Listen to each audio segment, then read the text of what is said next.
Hey everybody, this video is basically going to cover these two different styles of reels. I'm not covering bait casters because there is really no way to cover that without having a few $100 reels or something like that, so I'm not going to do that. What I'm doing here is this video is basically going to cover whether or not how you could tell the reels you buy from, let's just say, a local department store or some sporting goods store or whatever, whether they're a quality reel or they're basically garbage. So I want to say that, even though a reel or a rod and reel combo seems like a really good price, like say you get it on sale for 15 bucks, the only problem with that is it could be a really disaster if you're trying to have a good time out fishing and the reel locks up, the gears break, something happens, the actual reel handle can break. I mean, I've had all these situations happen to me. So I want to make this video to show everybody how you could tell whether you're getting your money's worth or not, and if you should just pass on that reel or rod or combo or whatever you're trying to buy at that time. Now I know it's going to be kind of hard to inspect a reel if it's in a package. So like this is basically covering the rod and reel combo, even though I don't have the rods in front of me. I just want to show you, like I said, how you can inspect your reels to whether or not you have garbage or quality reel. Now, when I mean quality reel, I don't mean anything like extravagant, like you have to have the reel that somebody else uses on a Bass Pro tournament or something. That's not what I mean. I mean how well it's built and if it's going to hold up for extended use. So, as like I said here, these two styles, I have an open face on the top and a closed face on the bottom. Now, I have them from left to right as the most quality reel that I have to the least quality reel, and I'll show you the differences. So let's start off on the right side here. Everybody's had probably one of these growing up as fishing. Closed face reel, really easy push button release, simple design really, but there's certain ones that are better than others. And yes, these majority of them are made out of plastic just because they're really cheap to make and they're all mostly imported. But, like this one for instance, Zeppkow, which is a really good brand, used to make them out of metal, so they're bringing that retro look back because this is what a brand new Zeppkow Hog Seeker or 733, the Hog is what it's called, 733 looks like. They're putting metal back in them now. So I'm not saying there's no plastic by any means, but they're putting the metal back in where it's needed. So okay, so here is another this is a Shakespeare Slingshot reel, I believe, or Zeppkow, I'm sorry, Zeppkow Slingshot. So first off, just looking at it, you can go ahead and tell it's pretty inexpensive and cheapy looking, but it does the job. Now, what I could say about this is this reel, even though it's cheap looking and plastic, it's going to hold up because the outside doesn't really affect the way the reel is going to work. I mean, yes, the handle if it's plastic, but this part here is actually metal, believe it or not. And this is metal. The only thing plastic on this is the little padding or whatever, the thumb finger groove. But this cover is really not going to do any effect on the operation. Now it will, the only thing this does is hold the reel inside of this is just a cover, but it just holds the reel inside this housing. So, and if you don't already know, this is a newer style because the old school style, when I was a kid, had a little zigzag cutouts here, and that's what grabbed the string, and that's what made the string break. So they come out with this new design. This pin, when you press the button to cast it, it goes in and it lets the string flow freely. Well, now when you reel it and click it and engage it to reel it, this pin sticks out as it does right now. So it's pretty neat little setup. It grabs a hold of the string and no problem. So is this a good buy? I would say yes. I've had one of these a long time ago and it lasted me I'd say 5 or 6 years before the actual cover cracked just because of wear and tear. And that's another thing you got to look out for. These reels are going to wear and tear. The more you use them, the more they're going to get used out of them. So yeah.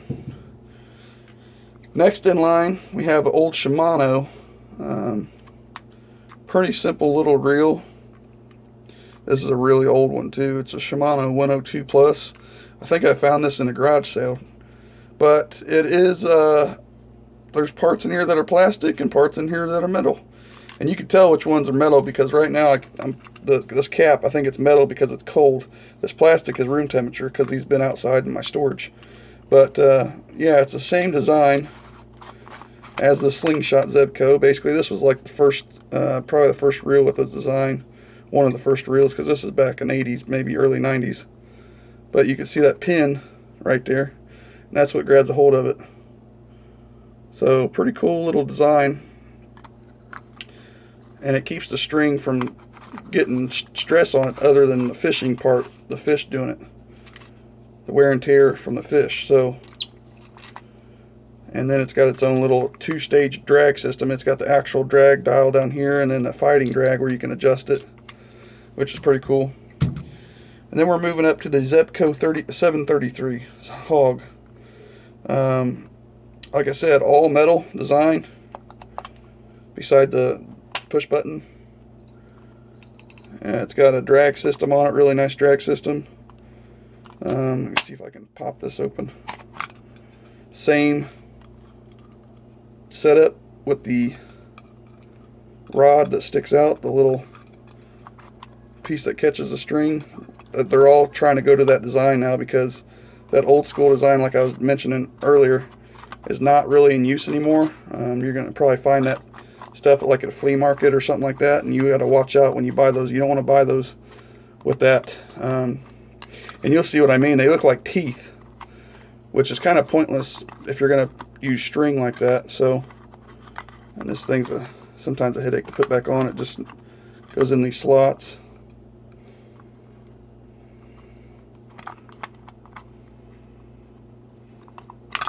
But,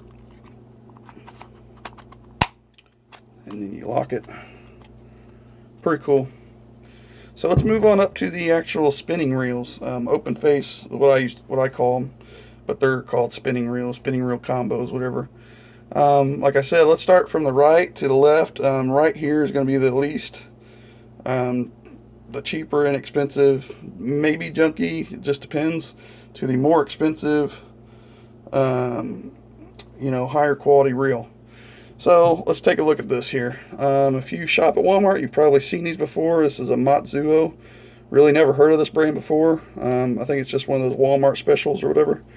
But start off, the actual part that goes in the rod, it's plastic. The handle's plastic. You just got to watch this stuff. And that's just how they're made nowadays. It's pretty bad when the whole reel is plastic. And the only thing I believe that's metal on this is the actual reel, the holder of the line. Other than that, let me show you how you can tell a difference between a really good spinning reel to a cheap one. So if you got a drag up here, go ahead and unscrew the drag all the way and pop the reel or the line holder off the spool, and you can do that, and I'll show you what it looks like underneath to tell if your reel is really good quality. I mean, even though this stuff's plastic, they use graphite and carbon stuff all the time, so that's no big deal because it holds up. But as you can see, the top of the spool's all metal here. Slide that off. That's all metal, no plastic gears or nothing, so that's good. And then inside here, you got your drag. And that little clicker right there that's got a screw on it with a spring, that's the actual drag. And then the old school spinning reels that were real cheap, and I'm sure there's still some like this. I've seen some that were already made, that are still made like this today, but that drag system is plastic. So that's another thing you got to watch out for on these spinning reels. But this is all metal. I got this reel and rod on sale, like they were on clearance for $9, so I pretty much got a steal on that. And the gears are metal, so that's the actual drag gear. Pretty cool little reel for basically $4.50. And it all goes back the same way you took it off. It's just, it lines itself up. Then you put your drag nut back on top here. You can tighten your drag all the way down, whatever, it doesn't really matter. But yeah, and then we move on to the second high quality reel that I have. It's a Shimano, or a Akuma, I'm sorry. One ball bearing Safina.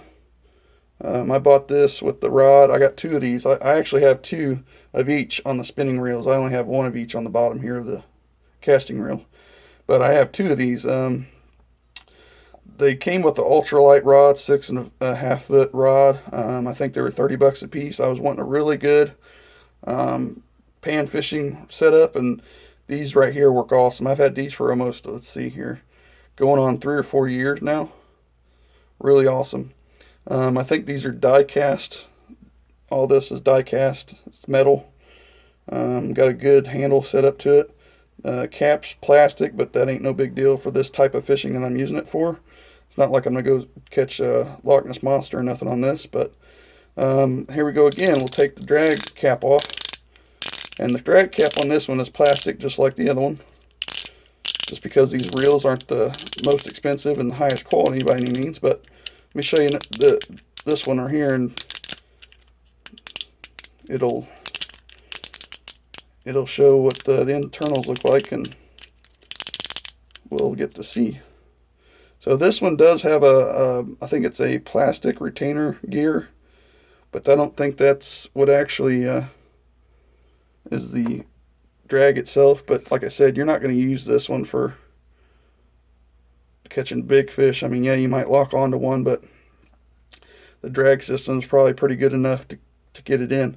There we go again, another metal drag. So that's pretty good. Even on the lowest quality reels that I have a metal drag system. As you can see there with the metal tab in there and a screw, and this spool's metal. This housing's, like I said, a die cast, so it's a little bit stronger, I believe, in my opinion, of plastic and carbon or fiber or whatever. But, you know, you get what you pay for.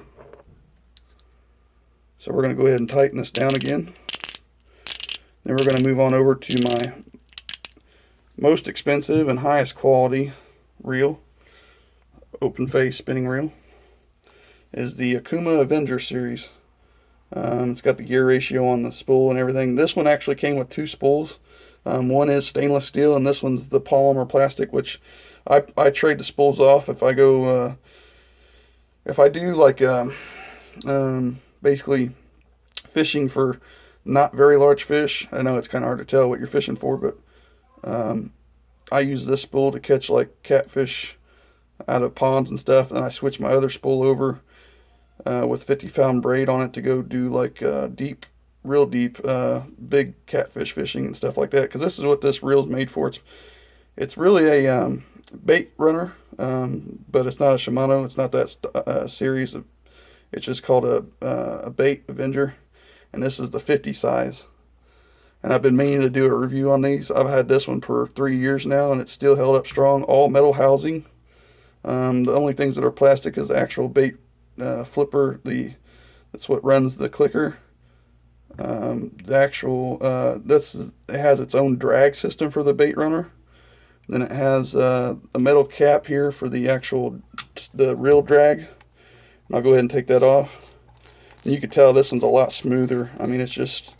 And these, when I bought mine, I bought two of these, like I said, and I think I paid like $35 for it, and now you can't see them or look at them for less than $50 anywhere a piece. But it's a higher quality reel than what I have, so I like it a lot. And this is all you do to swap out the spools and put the old stainless steel spool back on. Metal tab again for the drag system, which is awesome. All metal gears. Everything's metal. So I just wanted to make this video, like I said, guys, to show you, if you have a higher quality reel or if you have a low quality setup and you want to see how well your reel's made, or if you don't think it's that good or not. But it's coming to be springtime now, and that's when I really get into fishing, and I figured a lot of people also too. You don't want to go out there and freeze your butt off or whatever to catch a fish, and you want to make sure your equipment's going to work for you. You don't want it to break out in the field or whatever, out in the lake or pond or wherever you're at. So if you're either a veteran at fishing and you want to check on how your reel's made and make sure it's a quality that work for you, or if you're a new fisherman and go to the store and buy new gear this year to get into it, check what you're buying, because I mean, it's going to suck if you bought something that you didn't check out and looked into before you bought it, and then turn around and plan a big fishing trip or something like that, and it just doesn't work out for you, and you have a hell of a weekend, basically. I've been there and done it. So that's the meaning of this video. Like I said, shows the difference between basically a garbage reel and a higher quality reel. And I'm not saying like higher quality meaning you have to spend hundreds of dollars, but like you've seen there, the Akuma reel there, I mean, I bought mine, like I said, for around $35 3 years ago, and it's held up ever since, and I have 2 of them. Awesome reels. And then, this Zeppkow closed face, which would be probably your best bet if you're wanting to buy your stuff at the local department store. You can't go wrong with Zeppkow. But I mean, I'm not saying anything bad about the rest of these work. So, alrighty guys, well, I want to appreciate you watching our channel as always. And please comment, rate, and subscribe if you like what you see. Also, send me requests if you want anything done on videos. I try to take more of requests now due to the fact that it's not that I'm running out of ideas. I just pretty much done what I've done for my channel already that I wanted to get done, and I've already reached 1 million views, and that was my long time goal. So anyways guys, I'm going to keep on making videos, and it might not be as much, but we're going to catch you on the flip side, and like I said, hope you like this one. We'll see you guys later.